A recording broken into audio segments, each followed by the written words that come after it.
Hello and welcome everyone to Prayas JEE. हम लोगों ने इन्वर्स ट्रिग्नोमेट्रिक फंक्शंस की जो थ्योरी है वो कवर कर ली है। अब हम लोग कुछ प्रैक्टिस प्रॉब्लम करने वाले हैं। तो DPP1 यानी डेली प्रैक्टिस प्रॉब्लम्स, तो कुछ क्वेश्चंस हम लोग करने वाले हैं। तो इस लेक्चर को देखने के पहले आप लोग मेक श्योर करें कि आप लोग इन्वर्स ट्रिग्नोमेट्रिक फंक्शंस के लेक्चर से गो थ्रू हैं, तभी जाके आपको ये क्वेश्चंस जो है समझ आने वाले हैं। तो फर्स्ट क्वेश्चन है हमारे पास, find the domain of the function F of X is equal to root of 3 cos inverse 4x minus pi. तो देखो, सबसे पहले मैं डोमेन निकालने के लिए इस रूट फंक्शन को सिंप्लीफाई करने वाला हूँ। तो ये जो रूट फंक्शन है उसके अंदर जो भी टर्म लिखा रहता है, रूट के अंदर जो भी टर्म है वो ग्रेटर दैन इक्वल टू 0 होगा हमारे पास। यहाँ से हम लोग कह सकते हैं cos inverse of 4x greater than is equal to pi by 3। अब इस इनइक्वालिटी को सॉल्व करने के लिए मैं दोनों साइड क्या लेने वाला हूँ, cos लेने वाला हूँ। तो आप लोग देखो, अगर मैं cos का फंक्शन देखूँगा, cos का ग्राफ अगर हम लोग कंसिडर करें तो ऐसे 0 से लेके पाई बाय 2 के बीच में जो कॉस का ग्राफ है वो डिक्रीजिंग ग्राफ होता है। अच्छा, डिक्रीजिंग ग्राफ होने से क्या कि दोनों साइड अगर मैं कॉस लूँगा तो इनइक्वालिटी का साइन मुझे रिवर्स करना होगा। तो इनइक्वालिटी का साइन चेंज कर देंगे हम लोग और इस तरीके से बन गया। तो देखो, लेफ्ट हैंड साइड में कॉस और cos inverse T of T inverse वाली प्रॉपर्टी से ये कैंसिल आउट होके क्या 4x बन जाएगा। और राइट हैंड साइड इस कॉस पाई बाय 3 वो कितना होता है, हाफ। तो यहाँ से x क्या आ जाता है, लेस देन इक्वल टू 1/8। अच्छा, सिर्फ इतना ही मैं सॉल्व कर लूँ, केवल इतना ही मैंने लिख दिया, उससे मैं क्या बोल सकता हूँ कि अब आंसर या तो डी ऑप्शन होने वाला है या ए ऑप्शन। बी ऑप्शन और सी ऑप्शन तो रिजेक्ट हो गए हैं। अच्छा, और फर्दर क्या सॉल्व करना होगा मुझे, तो देखो कॉस इनवर्स 4x आपके पास इन्वॉल्व है। तो कॉस इनवर्स x की डोमेन क्या होती है, -1 to 1, यानी 4x आपका -1 से 1 के बीच में लाई करना चाहिए। इससे हम बोल सकते हैं x कहाँ से कहाँ आ जाएगा, -1/4 से 1/4। तो x के दो इंटरवल आ गए हैं, एक तो लेस देन 1/8 और एक ये वाला इंटरवल -1/4 से 1/4। इन दोनों का इंटरसेक्शन लिया तो क्या बन जाएगा, x हमारा -1/4 से 1/8 के बीच में आ जाता है। तो कौन सा आंसर बन गया इसका, ए ऑप्शन जो है फाइनल हमारा आंसर हो गया। तो बस इंटरसेक्शन लेना था इन दोनों को सॉल्व करके और तुरंत आंसर आ जाता है। अगले क्वेश्चन पे आते हैं। तो if a sine inverse x minus b cos inverse x की वैल्यू हमें दी हुई है c, a sine inverse x minus b cos inverse x c दिया है, then find the value of a sine inverse x plus b cos inverse x। तो ये plus कैसे बनाऊंगा मैं, यहाँ पे मेरे को माइनस दिया हुआ है बीच में और पूछा है प्लस की वैल्यू। देखो, अगर ये साइन और कॉस होते तो मैं कैसे सॉल्व करता, तो मुझे स्क्वायर और ऐड करना था, क्योंकि sine square plus cos square 1 होता है। बट साइन इनवर्स का x और कॉस इनवर्स के x के स्क्वायर में मेरे पास कोई रिलेशन नहीं है, तो मैं स्क्वायरिंग तो नहीं करने वाला यहाँ। तो देखो, मुझे कैसे भी अब क्या करना होगा, साइन इनवर्स x और कॉस इनवर्स x की वैल्यूज़ निकालनी होगी। अगर मैंने साइन इनवर्स x और कॉस इनवर्स x निकाल लिया तो इस इक्वेशन में इनपुट करूँगा और आंसर आ जाएगा। तो वो निकालने के लिए देखो क्या किया, मैंने खुद से एक रिलेशन लिखा। रिलेशन आप लोग देखो, मैंने कुछ इस तरीके से लिखा, b sign inverse x plus of b cos inverse x। ये वैल्यू कितनी हो जाएगी, तो आपको यहाँ पे 3 इंपॉर्टेंट आइडेंटिटीज़ ध्यान आनी चाहिए। Sign inverse x plus cos inverse x pi by 2 होता है इन देयर डोमेन। तो b मल्टीप्लाई कर दिया तो क्या आंसर आ जाएगा, b पाई बाय 2 आ जाएगा। ठीक है, ऐसा मैंने क्यों लिखा है, अब देखो इनको अगर मैंने ऐड कर दिया, अगर इनको ऐड किया जाए तो लेफ्ट हैंड साइड में आप देखो ये b cos इनवर्स x वाले टर्म्स कैंसिल आउट हो जाते हैं। क्या बन जाएगा इधर a plus b of sine inverse x बन जाता है, और राइट हैंड साइड क्या आ जाएगी c plus b pi by 2।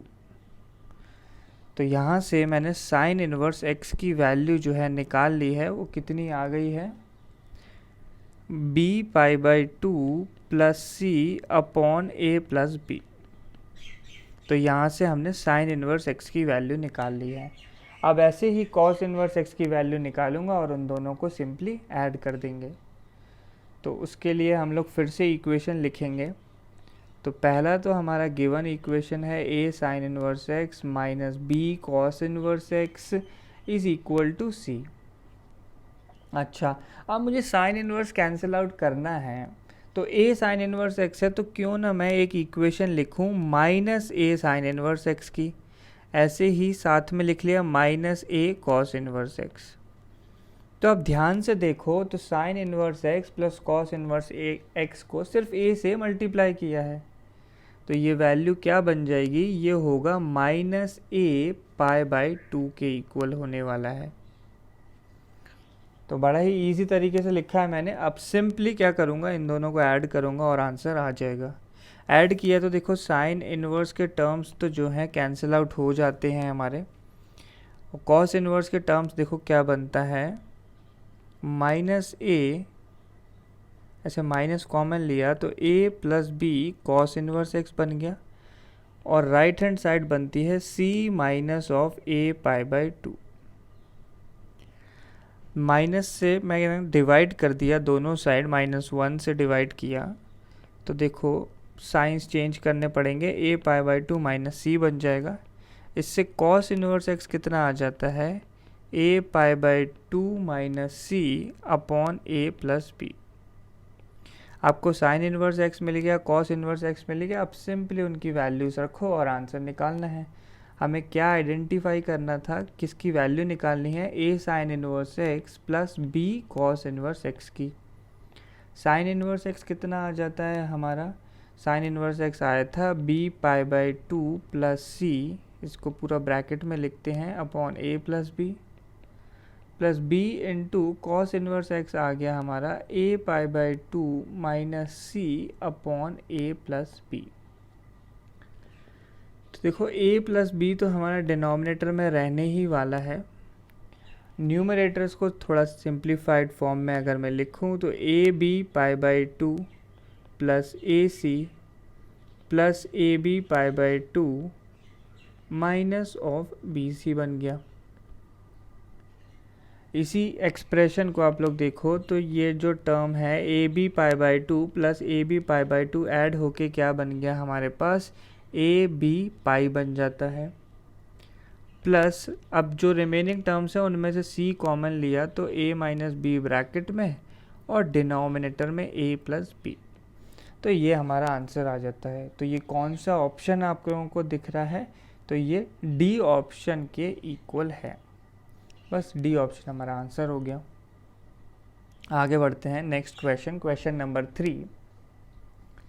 तो इफ़ कॉस इनवर्स x 0 से 1 में, अच्छा सिर्फ यहीं तक मैं अगर क्वेश्चन पढ़ूँ, मैंने क्वेश्चन आगे पढ़ा ही नहीं, अगर मुझे सिर्फ इतना दिया है कि कॉस इनवर्स x 0 से 1 में है, इसका मतलब आप लोगों को समझ जाना चाहिए कि x जो है आप लोगों का फर्स्ट क्वाड्रेंट में लाया करता है।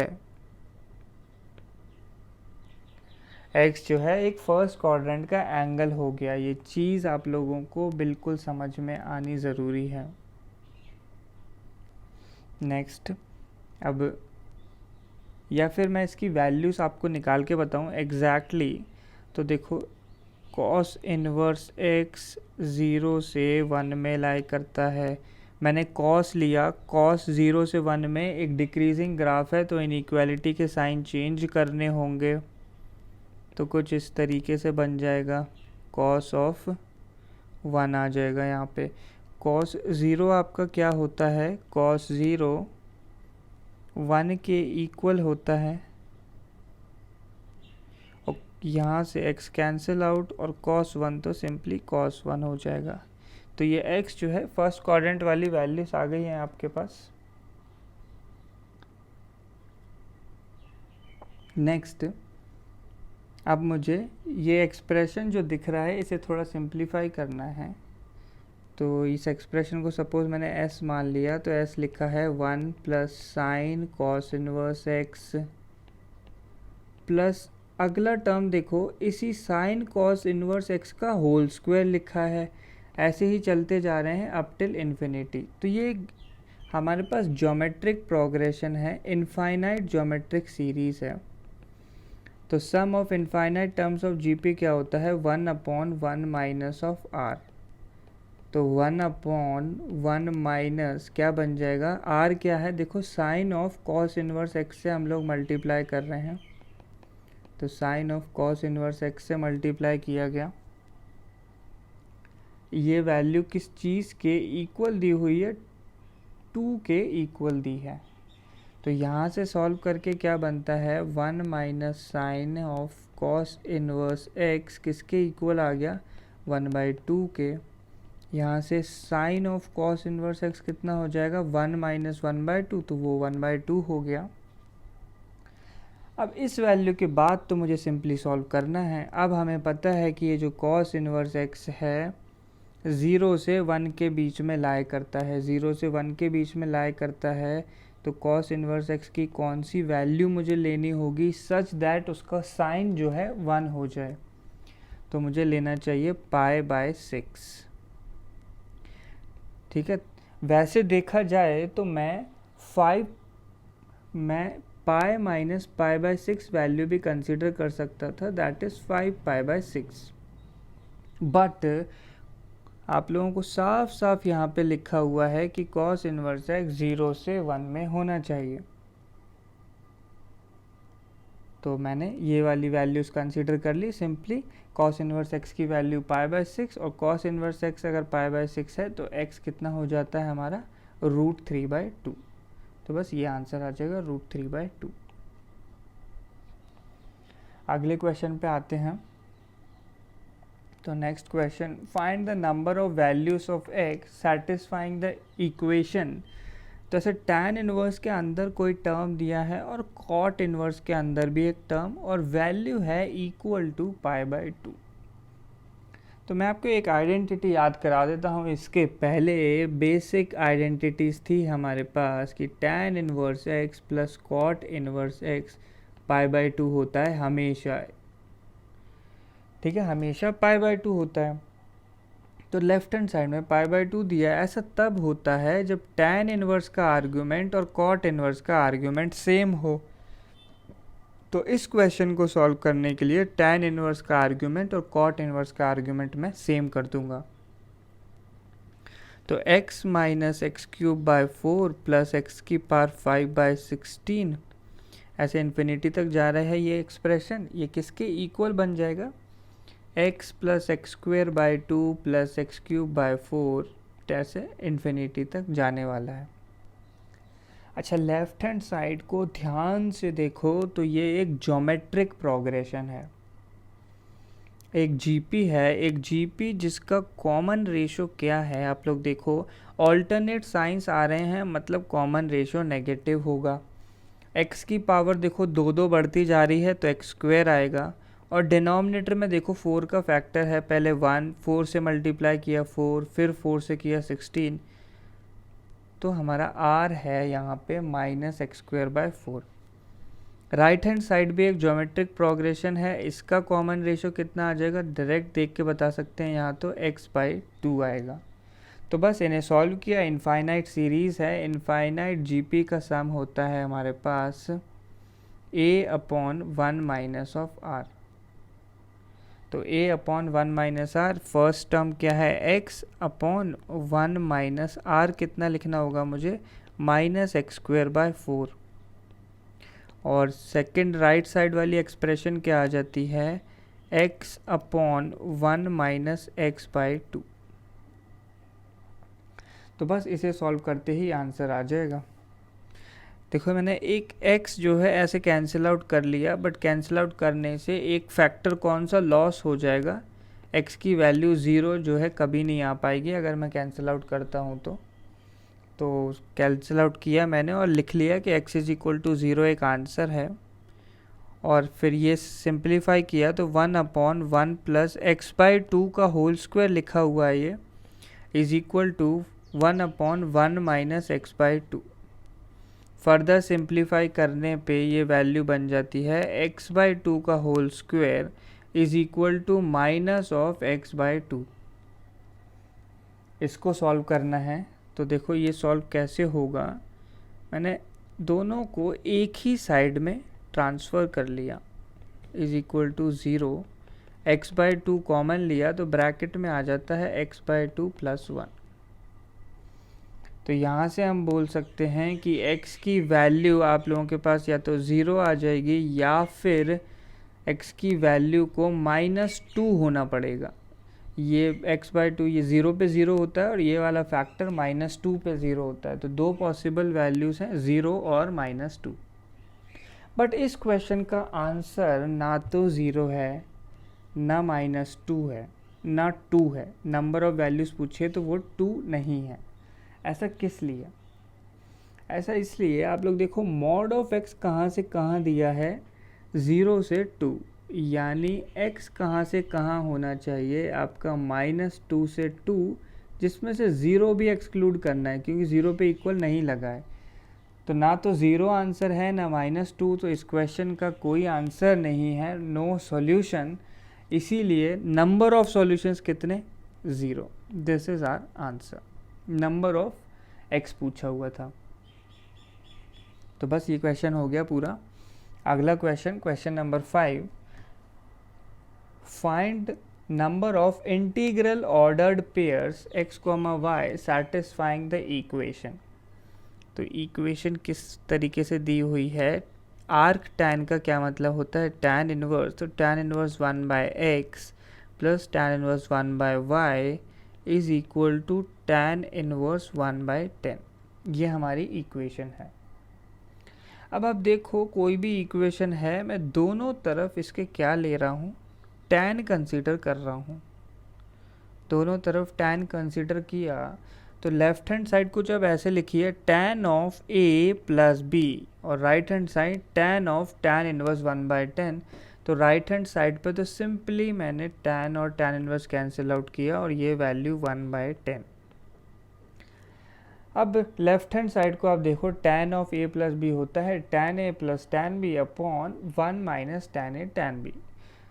तो tan of tan inverse 1/x क्या हो जाएगा, simply 1/x plus 1/y upon 1 minus 1/x into 1/y। ये एक्सप्रेशन आ जाता है। इसको सॉल्व करना है इक्वल टू 1/10 के लिए। यहाँ पे एलसीएम लिया तो देखो x plus y upon x y whole divided by x y minus 1 upon x y, ये वैल्यू 1/10 के इक्वल है। एक्स वाई कैंसिल आउट करके क्या बनता है, x plus y upon x y minus 1 is equal to 1/10, ये वैल्यू आ जाती है। इसको और थोड़ा सा सिंप्लीफाइड फॉर्म में लिखा तो 10x plus 10y is equal to x y minus 1, ऐसा एक्सप्रेशन बन गया है। तो देखो इसको फैक्टराइज करके हम कुछ ऐसे लिख सकते हैं, x माइनस 10 इंटू अगला टर्म y माइनस 10 बन जाता है। तो अभी तक देखो क्या क्या आ गया है मेरे पास, 10x का टर्म आ गया है, 10y, xy का टर्म आ गया और एक एक्स्ट्रा 100 आ गया है। तो राइट हैंड साइड क्या आ जाएगी, देखो 101। तो मैं आप लोगों को इसको वेरीफाई कर सकते हैं आप लोग, ये एक्सप्रेशन दोनों सेम लिखी हुई है। इसको इस तरीके से लिखना बहुत ज़्यादा ज़रूरी था कि एक इंटीग्रल वैल्यू मैंने क्रिएट कर ली है और डिफरेंट फैक्टर्स मेरे पास आ गए हैं। अब क्वेश्चन में पूछा है इंटीग्रल ऑर्डर्ड पेयर्स, ऐसे ऑर्डर्ड पेयर्स, ऐसी एक्स वाई की वैल्यूज़ जो इस एक्सप्रेशन को सेटिस्फाई करें। तो 101 के मैं फैक्टर्स देखता हूँ।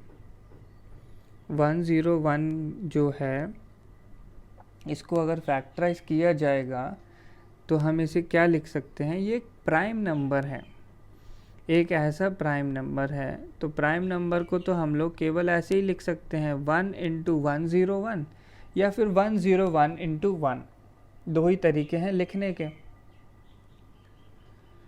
तो अब हम लोग फाइनली देखो ये जो x माइनस 10 लिखा है, इसमें अगर मैं x की वैल्यू रख दूँ सपोज 11, x की वैल्यू 11 रखने से पहला फैक्टर 1 बन गया, मुझे 1 बनाना था, और y की वैल्यू क्या रखनी पड़ेगी फिर मुझे, सच दैट कि 101 क्रिएट हो, तो 101 रख दी जाए, y की वैल्यू 111 रख दी जाए। x की वैल्यू 11 रखी ताकि पहला फैक्टर 1 बन गया, फिर y की वैल्यू 111 रखी ताकि दूसरा फैक्टर क्या 101 बन गया। तो ये मेरा एक आंसर आ गया। ऐसा भी पॉसिबल है कि 101 इंटू मैं 1 लिख दूँ, तो इस केस में आप x की वैल्यू 111 रख दो और y की वैल्यू जो है 11 रख दो, ये चीज़ पॉसिबल है, इस तरीके से लिखा जा सकता है। अच्छा, और किस तरीके से 101 बन सकता है, -1 इंटू माइनस ऑफ 101, इससे भी 101 क्रिएट हो जाएगा मेरे पास। तो ऐसा बनाना है, तो पहला फैक्टर की वैल्यू -1 बनानी है, तो x की वैल्यू क्या रखनी पड़ेगी, 9 रखनी पड़ेगी। x की वैल्यू 9 रखी और y की वैल्यू -101 बनाना है, तो -91 रखना होगा। अच्छा, एक और ऑर्डर्ड पेयर अब आपके दिमाग में आ गया होगा, जब -101 इंटू -1 बनने वाला है, तो इस केस में x की वैल्यू -91 और y की वैल्यू क्या, y की वैल्यू आएगी 9। तो ये चार ऑर्डर्ड पेयर्स आ गए हैं, एक 11, 111, एक 111, 11, फिर एक 9, -91 और चौथा -91, 9। तो इसका आंसर आ जाता है 4 इंटीग्रल ऑर्डर्ड पेयर्स हैं। इंटीग्रल पूछे थे इसलिए मैं इस तरीके से देख रहा हूँ, हम लोग फ्रैक्शन वगैरह कंसिडर नहीं कर रहे हैं। तो काफ़ी सोचने वाला क्वेश्चन था, फैक्टराइज करना बहुत इम्पॉर्टेंट है इसे, तभी ये क्वेश्चन हो सकता था। आगे बढ़ते हैं। तो क्वेश्चन है, for n belongs to natural, n कोई नेचुरल नंबर है, tan inverse 1/3 plus tan inverse 1/4 plus tan inverse 1/5, ये ऐसे सम दिया हुआ है π/4, n की वैल्यू निकालनी है। तो सिंपली आप लोग तो फॉर्मूला लगाओ tan inverse x plus tan inverse y का, वो क्या होता है tan inverse of x plus y upon 1 minus x y. तो सबसे पहले मैं समीशन करने वाला हूँ tan inverse 1/3 plus tan inverse 1/4 का, इन दोनों का समेशन। तो सबसे पहले मैं इन दोनों का प्रोडक्ट देख लेता हूँ, तो 1/3 इंटू 1/4 ये लेस देन 1 है, यानी एक्यूट एंगल है, तो डायरेक्ट फार्मूला लगेगा, कुछ पाई वगैरह ऐड करने की ज़रूरत जो है नहीं पड़ने वाली। तो क्या आ जाएगी वैल्यू, ये बनता है tan inverse of 1/3 plus 1/4 upon 1 minus 1/3 into 1/4, that is tan inverse, ये बनेगा ऊपर एलसीएम लेने से 7/12 और नीचे बन जाता है 12 माइनस 1 दैट इज 11/12। तो ये वैल्यू आ गई हमारे पास tan इनवर्स 7/11। साथ में एक टर्म दिया है tan इनवर्स 1/5, तो इससे भी सिंप्लीफाई कर देते हैं, 7/11 प्लस इसमें क्या ऐड कर दिया 1/5, ये वैल्यू कितनी आ जाती है tan inverse 7/11 plus 1/5 upon 1 minus 7/11 into 1/5। अब आप लोग देखो कि पाई ऐड सब्ट्रैक्ट करने की ज़रूरत है या नहीं है, बिल्कुल नहीं है, क्योंकि 7/11 इंटू 1/5 लेस देन 1 है, तो एक एक्यूट एंगल है। इसको सिंप्लीफाई किया तो tan इनवर्स ये बनता है 35 प्लस 11, एलसीएम लिया 35 प्लस 11 तो 46 अपॉन 55 माइनस 7, 55 माइनस 7 कितना हो जाता है 48 बन जाएगा, जिसको मैं लिख पाऊंगा tan इनवर्स 23 अपॉन 24। ठीक है, तो अब एक्सप्रेशन सिंप्लीफाई होके क्या बन गया हमारे पास tan inverse 23 upon 24 plus tan inverse 1/n, और ये वैल्यू किस चीज़ के इक्वल है π/4 के। π/4 को देखो मैं लिख रहा हूँ tan इनवर्स ऑफ 1। अब इससे हम लोग n को इन्वॉल्व नहीं करना चाहता मैं इक्वेशन में, तो इसको मैंने कुछ इस तरीके से लिख लिया tan इनवर्स 23/4। अब आप देखो tan inverse x minus tan inverse y का मैंने एक ही फॉर्मूला बताया था, जब हमारे एक्स वाई पॉजिटिव हों तो ये पॉजिटिव ही हैं, सिंपली फॉर्मूला लगाएंगे और इस बार आंसर मिल जाएगा डायरेक्टली। तो tan inverse 1 minus 23/4 upon 1 plus 1 into 23/24, और लेफ्ट हैंड साइड तो सिंपली tan इनवर्स 1/n है। क्या बनता है सिंप्लीफाई होके कि 1/n की वैल्यू किसके इक्वल 1 माइनस 23/24, तो ये वैल्यू हो गई 1/24, और नीचे 24 प्लस 23 तो 47 अपॉन 24। इससे n की वैल्यू क्या आ जाती है 47। तो बस ये हमारा आंसर आ गया, n इज़ इक्वल टू 47। तो बस देखो मैंने n को इन्वॉल्व करने की कोशिश नहीं की, क्योंकि n उस फॉर्मूले में चले जाता तो थोड़ा कॉम्प्लिकेटेड सा हो जाता। n को अलग रखा और कांस्टेंट टर्म्स को अलग से सॉल्व कर लिया। अगले क्वेश्चन पे आते हैं, क्वेश्चन नंबर 7। तो tan inverse x plus 3 upon x, तो tan इनवर्स a मान लो इसे tan inverse a minus tan inverse b दिया हुआ है, तो डायरेक्ट फॉर्मूला लगाएंगे और इक्वेट कर देंगे। तो क्या बनेगा tan inverse a minus tan inverse b, तो tan इनवर्स ऑफ ये बन जाएगा a माइनस b, तो इस तरीके से लिखा अपॉन 1 प्लस ए बी। ये a हो गया पहला टर्म और दूसरा टर्म b, और राइट हैंड साइड को कोई चेंज नहीं करना है, सिंपली 6/x रहने दिया। अब थोड़ा सिंप्लीफाई करते हैं। तो tan इनवर्स देखो न्यूमरेटर जो है x कैंसिल आउट हो जाता है, न्यूमरेटर में x कैंसिल आउट होने के बाद ऊपर बन गया 3/x प्लस 3/x, तो 6/x अपॉन 1 प्लस, अब इस एक्सप्रेशन को बड़ा ध्यान से ऑब्जर्व करो, ये लिखा है a plus b into a minus b, x plus 3/x और x माइनस 3/x, तो a plus b into a minus b, a square minus b square, तो x स्क्वायर माइनस 3/x का होल स्क्वायर लिख लिया, is equal to tan inverse of 6/x बन जाता है। तो इन दोनों एक्सप्रेशंस को अब बस इक्वेट करना है और आंसर आ जाएगा। इक्वेट किया तो 6/x कैंसिल आउट कर दिया, न्यूमरेटर से 6/x जो है कॉमन है दोनों में, तो ये कैंसिल आउट किया, क्या बन जाता है 1 upon 1 plus x square minus 3/x square को लिख सकते हैं ऐसे 9/x square is equal to 1। यहाँ से क्या एक्सप्रेशन आ जाता है x square minus 9/x square plus 1 is equal to 1, या फिर simply x square minus 9/x square is equal to 0। अब और फर्दर सिंप्लीफाई कर सकते हैं, बट पहले मैं ये देखूं किस चीज़ की मुझे वैल्यू निकालनी है। तो 5x raise to the power 8 minus 4x raise to the power 4 plus 7, ये एक्सप्रेशन की वैल्यू हमें कैलकुलेट करनी है। x की पावर 8 है, x की पावर 4 है, तो देखो इस एक्सप्रेशन को अगर मैं एलसीएम लूँ तो ये बनता है x की power 4 minus 9 is equal to 0।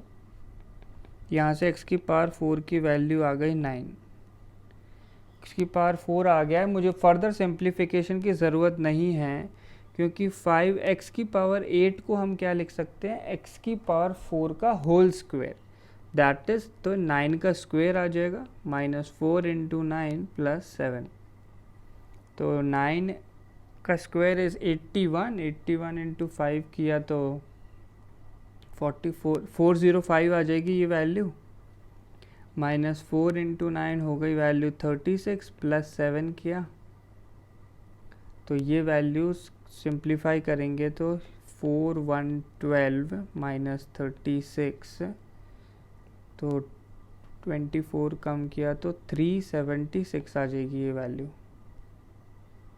तो आर आंसर इज 376। अगला क्वेश्चन, क्वेश्चन नंबर 8। तो ये क्वेश्चन तो हमने बिल्कुल ऐसा सिमिलर क्वेश्चन किया है पहले क्वेश्चन नंबर 2 जो था एक, ये भी एक इनफाइनाइट सीरीज़ दी हुई है कॉस इनवर्स में, तो 1 plus cos inverse X plus cos inverse X का होल स्क्वायर, तो एक इनफाइनाइट जीपी लिखी हुई है।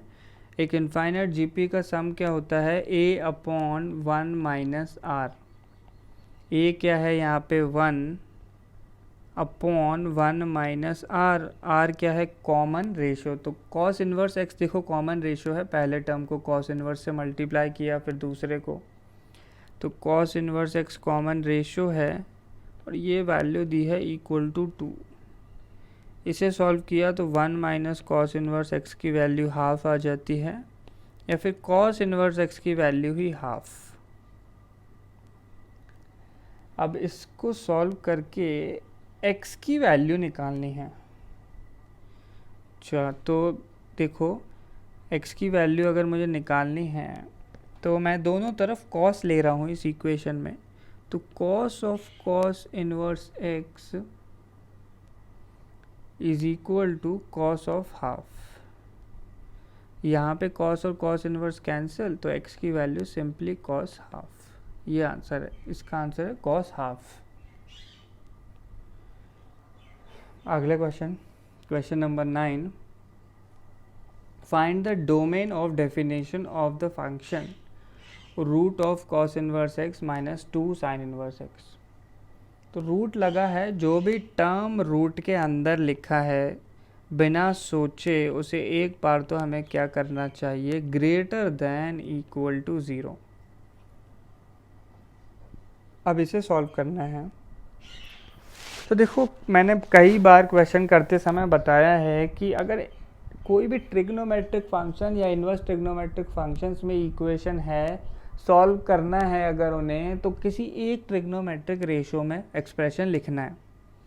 तो हम यहाँ पे एक्सप्रेशन साइन इनवर्स में लिख लेते हैं। तो उसके लिए इस कॉस इनवर्स एक्स को मैंने लिखा π/2 माइनस साइन इनवर्स एक्स, बिल्कुल लिख सकते हैं, आइडेंटिटी है, sine inverse X plus cos inverse X π/2 होता है, तो हम इसे ऐसे लिख सकते हैं।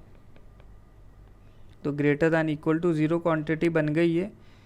यहाँ से लिख सकते हैं 3 साइन इनवर्स एक्स जो है लेस देन इक्वल टू π/2, या sine inverse X less than equal to π/3 into 2 6 हो जाएगा। तो साइन इनवर्स एक्स आपका π/6 से छोटा है। यहाँ से x का इंटरवल निकालना हो तो क्या, दोनों तरफ साइन ले लिया मैंने, दोनों तरफ साइन लेने से इनइक्वालिटी चेंज नहीं होगी क्योंकि साइन का ग्राफ इस रेंज में इंक्रीजिंग होता है। तो sine of sine inverse, sine cancel out, तो सिर्फ x रह गया, और साइन π/6 कितना होता है 1/2, तो x less than equal to 1/2 आ गया हमारे पास। तो कौन सा ऑप्शन बन सकता है, C पॉसिबल है, A पॉसिबल है, B रिजेक्ट हो गया है, और D भी रिजेक्ट, B और D रिजेक्ट हुए हैं, A और C में से ही आंसर पॉसिबल है। और क्या लिखना होगा, और आप लोगों को ध्यान रखना चाहिए कि कॉस इनवर्स एक्स और साइन इनवर्स एक्स की डोमेन भी सेटिस्फाई करनी है, तो x -1 से 1 में लाई करना चाहिए। तो इन दो एक्सप्रेशंस का अगर इंटरसेक्शन लिया जाए तो x आ जाता है हमारा -1 से हाफ में, तो आंसर आ जाता है -1 to half, that is C option.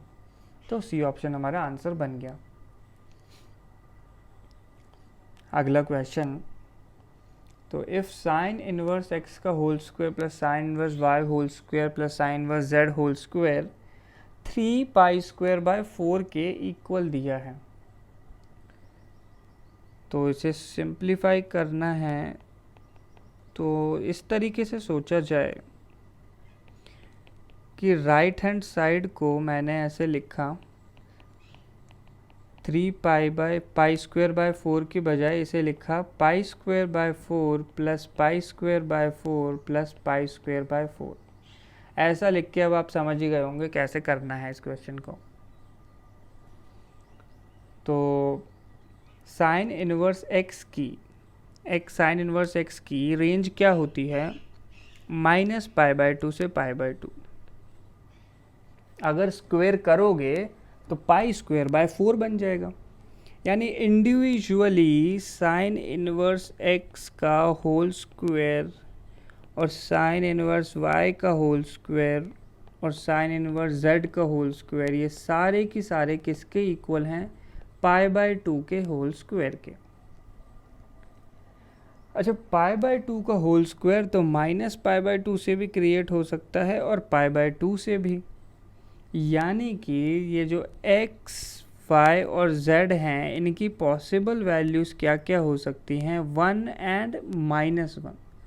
देखो साइन इनवर्स 1 होता है π/2 और साइन इनवर्स -1 -π/2, दोनों ही वैल्यू पॉसिबल है क्योंकि उनका स्क्वायर π²/4 बन जाता है।